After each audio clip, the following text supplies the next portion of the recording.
ॐ नमो भगवते वासुदेवाय। अथ चतुर्थोऽध्यायः।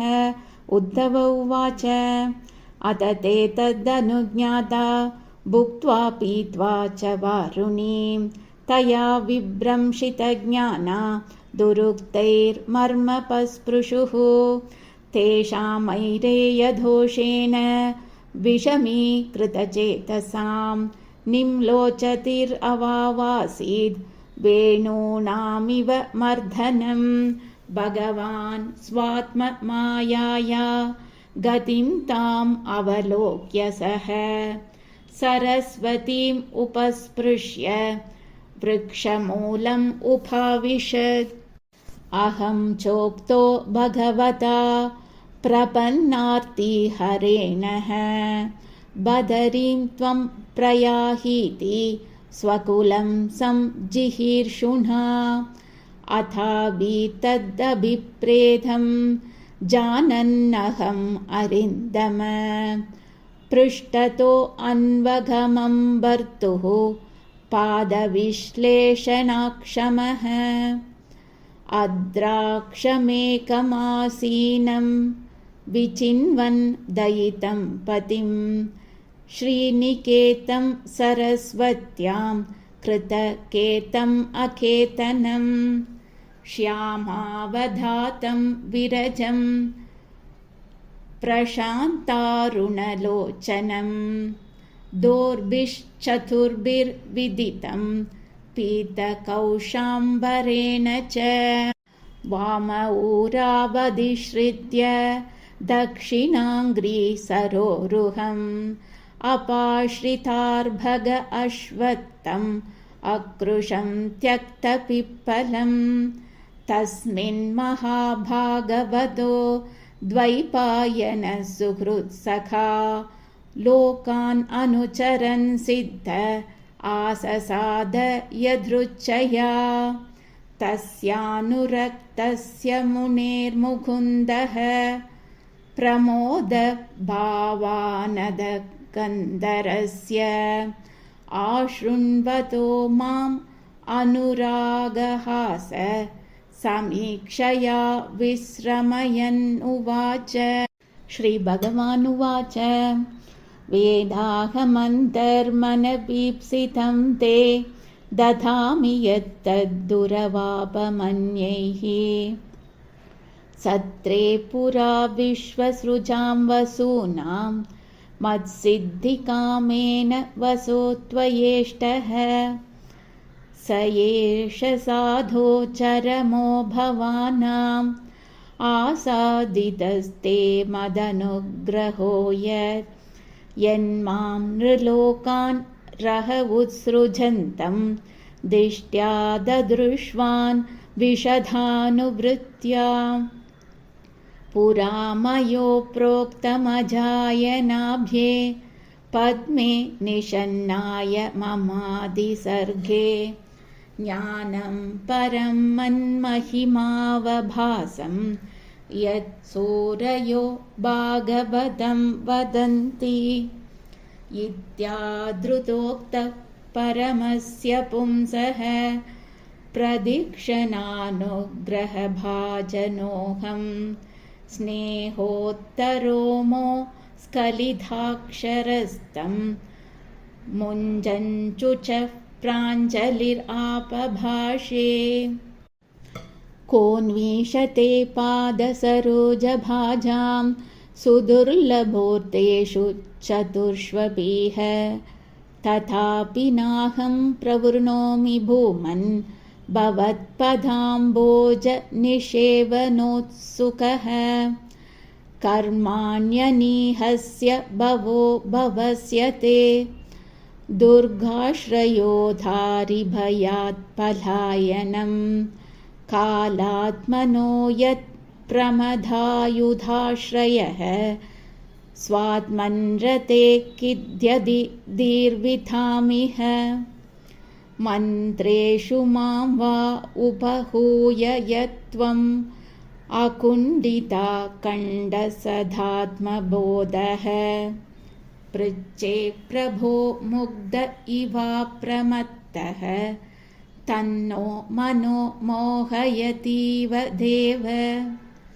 ज्ञानं परं स्वात्मरहः प्रकाशं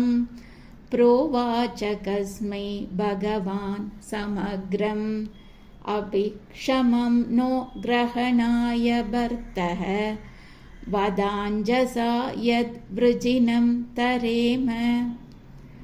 इत्यावेदितहार्थाय मह्यं स भगवान् परः आदिदेश अरविन्दाक्ष आत्मनः परमां स्थितिम् स एवमाराधितपादतीर्थात् अधीदतत्त्वात्मविबोधमार्गः प्रणम्य पादौ परिवृत्य देवम् इहागतोऽहं विरहातुरात्मा सोऽहं तद्दर्शनाह्लाद वियोगार्तियुधः प्रभो गमिष्ये दयितं तस्य बदर्याश्रममण्डलं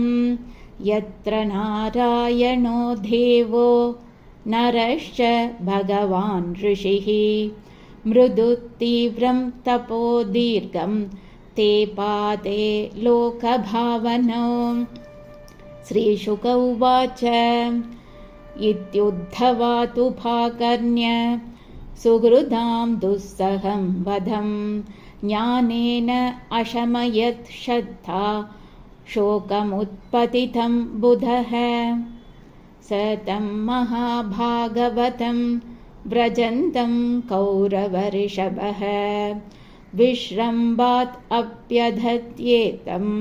मुख्यं कृष्णपरिग्रहे विदुर उवाच ज्ञानं परं स्वात्मरः प्रकाशं यदाह योगेश्वर ईश्वरस्ते वक्तुं भवानोर्हदि यद्धि विष्णोर्भृत्याः स्वभृत्यार्थकृतश्चरन्ति उद्धव उवाच ननु ते तत्त्वसम्राद्य ऋषिकौशारवो अन्तिमे साक्षात् भगवदादिष्टो मर्त्यलोकं जिहासथा श्रीशुक उवाच इति सह विदुरेण विश्वमूर्तेर्गुणकथया सुधया प्लावितोरुतापः क्षणमिव पुलिने यमस्वसुस्तां समुषित औपघविर्निशां ततोघात् राजोवाच निधनम् उपगतेषु वृष्णिभोजेषु आदिरतयूतपयूतपेषु मुख्यः स तु कथम् अवशिष्ट उद्धवो यद् हरिरपि तत्यज आकृतिं त्रयधीशः श्रीशुक उवाच ब्रह्मशापापदेशेन कालेनामोघवाञ्छितः संहृद्य स्वकुलं नूनं त्यक्ष्यन् देहम् अचिन्तयत् अस्माल्लोकादु भरते मयि ज्ञानं मदाश्रयम् अर्हति उद्धव एवादा सम्प्रति आत्मवतां वरः न उद्धवो अन्वभिमन्युनो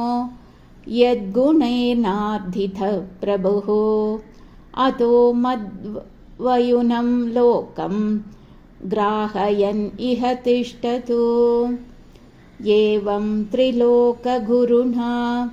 सन्दिष्टः शब्दयोनिना बदर्याश्रमम् आसाद्य